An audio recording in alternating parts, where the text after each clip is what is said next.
तुम्हाला सुद्धा वाढत्या उष्णतेचा त्रास होतोय का? मग थांबा आणि ही बातमी अवश्य पहा, कारण देशभरामध्ये राज्यात वाढत्या उष्णतेने अक्षरशः कहर केलाय। जास्त तापमानामुळे केवळ शरीरावरच नाही तर डोळे आणि मेंदूवरही थेट परिणाम होतोय। डॉक्टरांनी ही धक्कादायक माहिती दिली असून उन्हामुळे फक्त डोकेदुखी आणि चक्कर येणं, अस्वस्थ वाटणं हेच नाही तर आता मेंदू आणि डोळ्यांवर सुद्धा परिणाम होत असलेल्या रुग्णांमध्ये वाढ होतीये।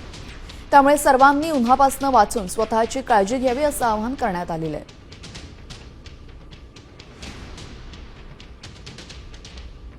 तर डोळे आणि मज्जासंस्थेवर उष्णतेचा विपरीत परिणाम होतोय। डिहायड्रेशनमुळे मेंदूच्या रक्तप्रवाहावर गंभीर परिणाम होतो।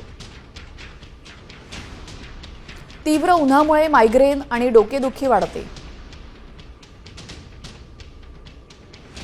शरीरातील इलेक्ट्रोलाइट्सचं संतुलन बिघडतं। उन्हाच्या तडाख्यामुळे चक्कर येण्याचा धोका संभवतो।